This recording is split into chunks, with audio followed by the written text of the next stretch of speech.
देखिए 10 नंबर प्रश्न पर ध्यान दीजिए।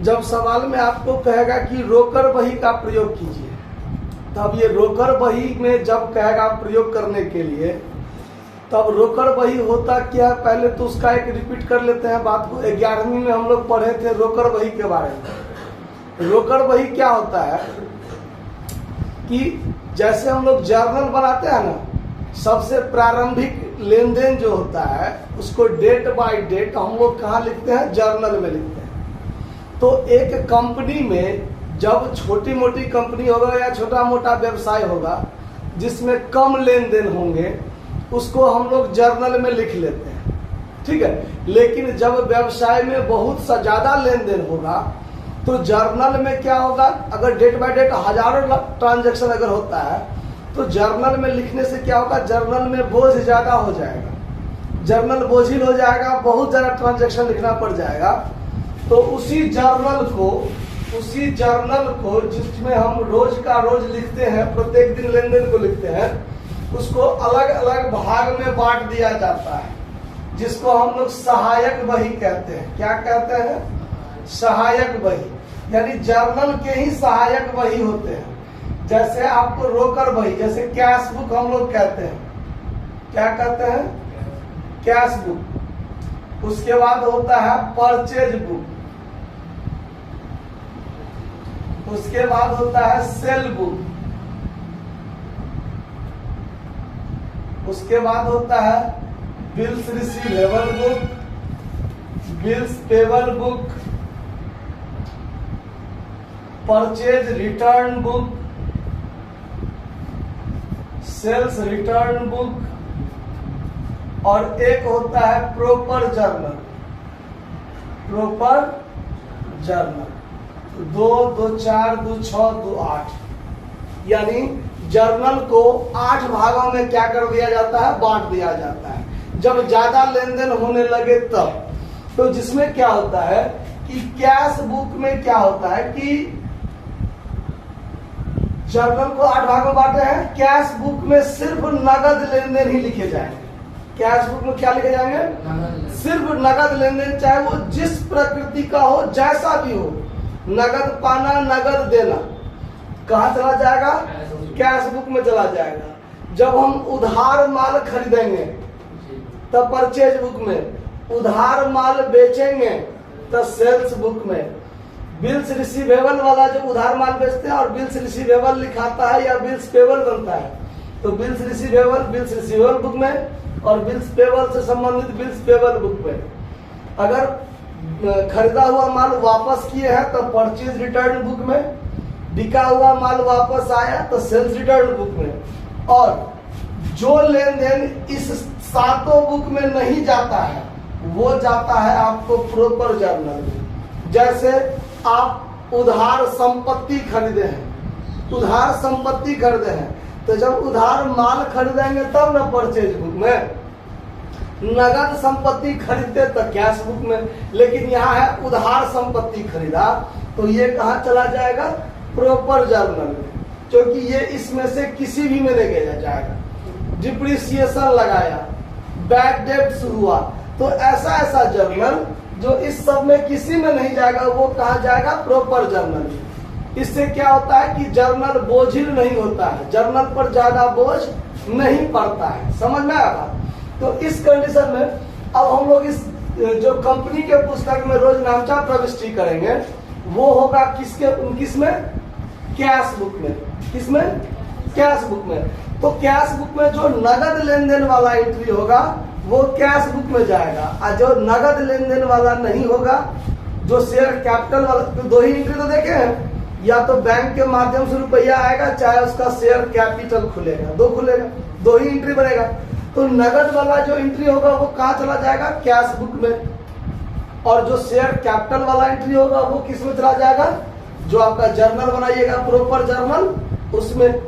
तो यहाँ पर देखिए, बस एक बात ध्यान रखना कि जर्नल का ही एक भाग है कैश बुक, जर्नल का ही भाग है। तो नगद लेन देन जो होगा वो कैश बुक में जाएगा, यानी जिसमें बैंक डेबिट या बैंक क्रेडिट, कैश डेबिट या कैश क्रेडिट होगा वो चला जाएगा कैश बुक में, और जिस जर्नल में कैश डेबिट या कैश क्रेडिट नहीं होगा वो आपका प्रॉपर जर्नल में जाएगा वर्तमान स्थिति के हिसाब से, अभी जो हम लोग कंपनी में बनाएंगे उसके हिसाब से।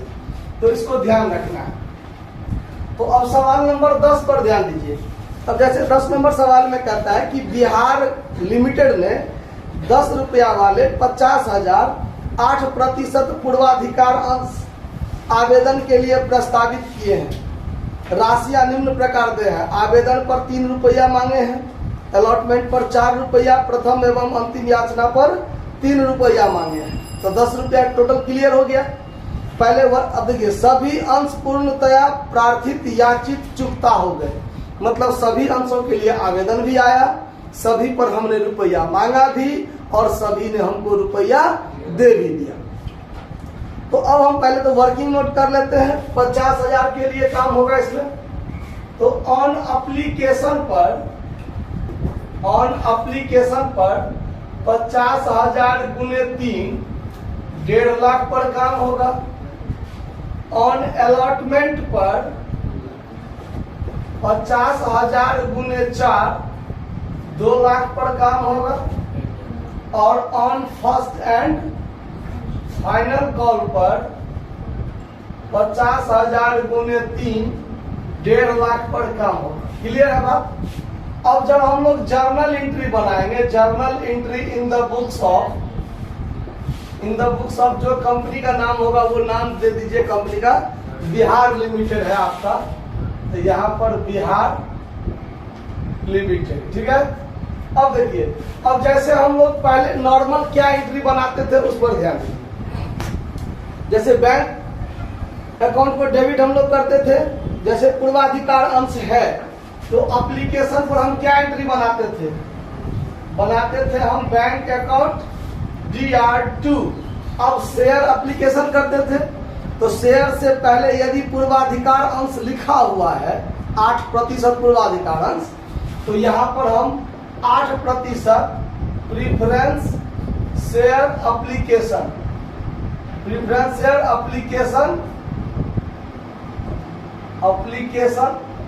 अकाउंट यही एंट्री बनाएंगे।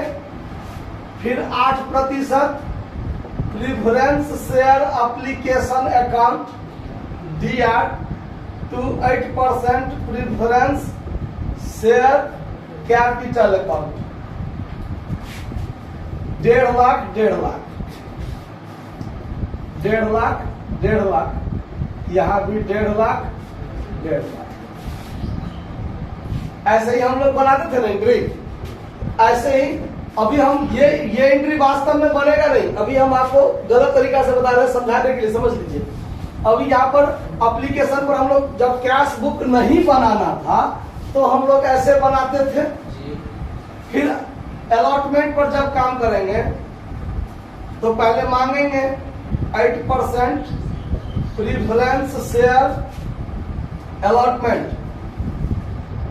Account DR to 8% preference share capital account.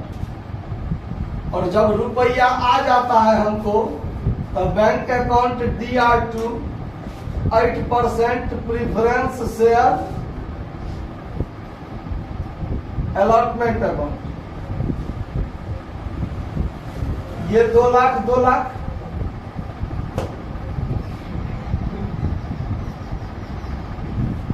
ऐसे ही बनाते थे नॉर्मल।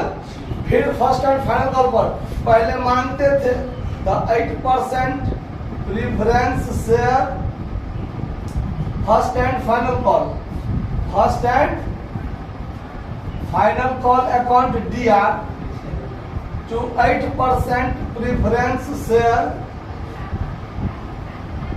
Capital account. मांगते हैं 1.5 लाख और बैंक अकाउंट के माध्यम से रुपया आ जाता है तो bank account DR2 8% preference share first and final call account 1.5 lakh रुपया। जब हम लोगों को कैश बुक नहीं बनाना था तो नॉर्मल ऐसा एंट्री बनाते थे लेकिन जब सवाल में कहेगा कि कैश बुक बनाना है, तो बात को ध्यान रखना है कि जब कैश बुक बनाना हो तो बैंक वाला एंट्री जर्नल में नहीं होगा। बैंक वाला एंट्री कहां चला जाएगा? कैश बुक में।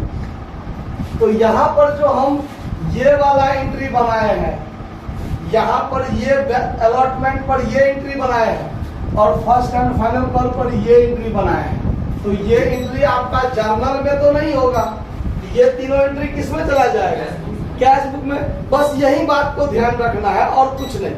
जब कैश बुक में कहेगा बनाने के लिए, तो जर्नल में बैंक वाला एंट्री को छूना भी नहीं है। जर्नल वाला में प्रॉपर जर्नल जो बनाएंगे उसमें, कैश बुक में बनाएंगे बैंक वाला एंट्री। तो जैसे लेजर पोस्टिंग में होता है ना कि बैंक एट डीआर में, तो लिखेंगे डीआर में क्या लिखेंगे? क्रेडिट वाला।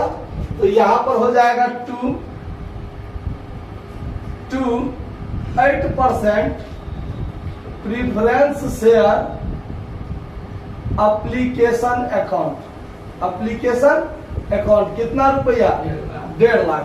चूंकि डेट का कोई चर्चा सवाल में है नहीं, तो डेट वाला कॉलम खाली रहेगा।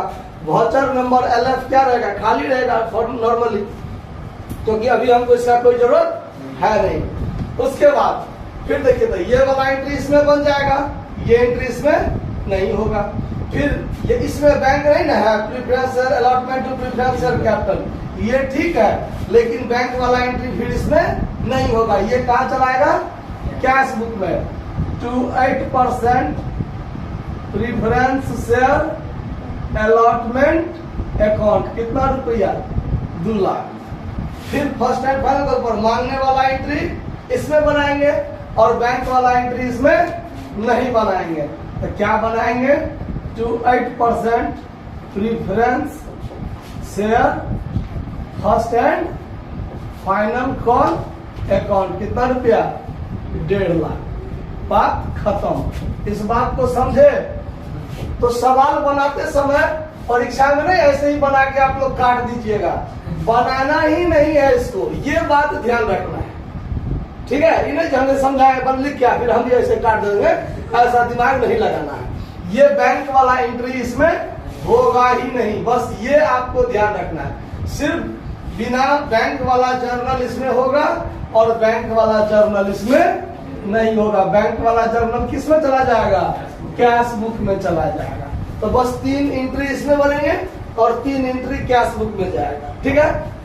अब इसको जोड़ना है, तो 1.5 3 2 5 लाख, यहां भी 5 लाख, और इसमें बाय बैलेंस CD हो जाएगा। बाय बैलेंस CD, ये 5 लाख मेरे पास अंत में cash at bank, cash at bank मेरे पास बचा रह जाए।